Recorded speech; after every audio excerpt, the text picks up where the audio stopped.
Kasus ini adalah salah satu kejahatan terburuk dan paling sadis dalam sejarah modern Jepang, dilakukan oleh sekelompok remaja. Junko Furuta, seorang siswi SMA berusia 17 tahun, diculik pada November 1988 oleh 4 remaja laki-laki. Dia ditahan di sebuah rumah selama 44 hari di mana dia mengalami penyiksaan, pelecehan, dan pemerkosaan yang tidak manusiawi secara berulang kali. Junko Furuta adalah seorang siswi SMA berusia 17 tahun yang dikenal periang dan berprestasi di sekolahnya di Misato, Saitama, Jepang. Ia memiliki masa depan cerah dan impian seperti remaja pada umumnya, termasuk harapan untuk lulus SMA dan menemukan pekerjaan. Pada suatu malam di bulan November 1988, tepatnya tanggal 25 November, kehidupan Junko yang normal tiba-tiba berubah menjadi mimpi buruk. Saat dalam perjalanan pulang dari pekerjaan paruh waktunya, ia diculik oleh 4 remaja laki-laki. Keempat pelaku utama adalah Hiroshi Miyano 18 tahun, Jo Kamiya 17 tahun, Shinji Minato 16 tahun, dan Yasushi Kobayashi 17 tahun. Miyano, yang memiliki koneksi dengan Yakuza, adalah otak di balik penculikan ini dan telah mencoba merayu Junko sebelumnya, namun ditolak.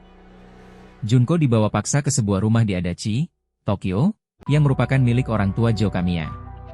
Disinilah, selama 44 hari berikutnya, ia akan mengalami penderitaan yang tak terbayangkan, jauh dari jangkauan keluarga dan dunia luar. Keluarga Junko yang khawatir segera melaporkan kehilangan putrinya kepada polisi. Namun, para pelaku telah mengancam Junko agar tidak melarikan diri atau memberitahu siapapun, bahkan memaksa dia menelepon orang tuanya dan mengatakan dia melarikan diri dari rumah. Selama 44 hari penahanan, Junko Furuta mengalami penyiksaan dan kekerasan yang dilakukan secara berulang-ulang oleh keempat pelaku, dan kadang-kadang juga melibatkan teman-teman mereka yang lain. Rumah itu, yang seharusnya menjadi tempat aman, berubah menjadi neraka baginya. Ia diperkosa secara bergantian, tidak hanya oleh keempat pelaku tetapi juga oleh puluhan pria lain yang diundang ke rumah tersebut, mencapai ratusan kali pemerkosaan. Ini adalah salah satu aspek paling keji dari kejahatan ini. Penyiksaan fisik yang dideritanya sangat brutal.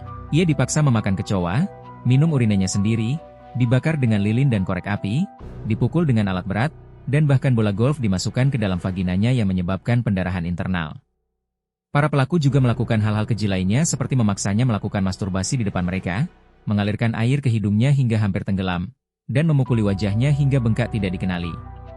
Kondisi tubuhnya semakin memburuk dari hari ke hari. Orang tua Jo Kamiya, yang memiliki rumah tersebut, mengetahui apa yang terjadi namun tidak melakukan apapun untuk menghentikan kekejaman ini. Mereka bahkan diduga pernah diancam oleh Miyano.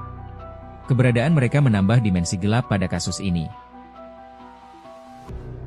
Pada 4 Januari 1989, setelah 44 hari penyiksaan yang tak henti-hentinya, Junko Furuta akhirnya menghembuskan napas terakhirnya.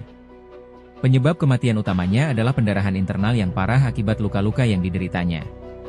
Sebelum kematiannya, Junko dilaporkan meminta air, namun malah disiram air dingin dan dipaksa bermain mahjong.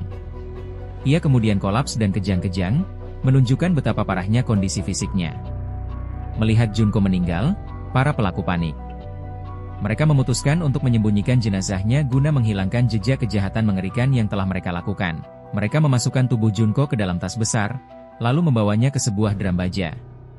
Drum tersebut kemudian diisi dengan semen dan ditinggalkan di lahan kosong yang terpencil di Koto, Tokyo. Orang tua Kamiya disebut-sebut membantu dalam proses pembuangan jenazah ini, menunjukkan tingkat keterlibatan dan kurangnya moral yang mengkhawatirkan dari pihak keluarga pelaku. Pada tanggal 23 Januari 1989, polisi menerima informasi dari informan anonim mengenai pembunuhan Junko Furuta.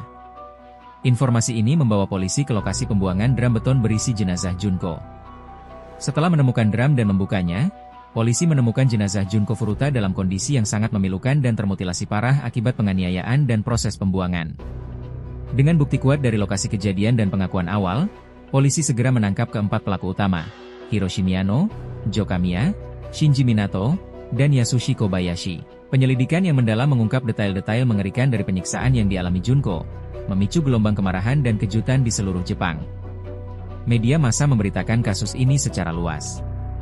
Kasus ini menjadi salah satu kejahatan paling terkenal dan dibenci di Jepang, dan memicu perdebatan sengit tentang hukuman bagi pelaku kejahatan remaja, serta moralitas masyarakat. Para pelaku diadili di pengadilan anak Jepang, yang secara hukum melindungi identitas mereka karena status di bawah umur. Namun, media dan publik Jepang berjuang keras untuk mengungkap nama-nama mereka.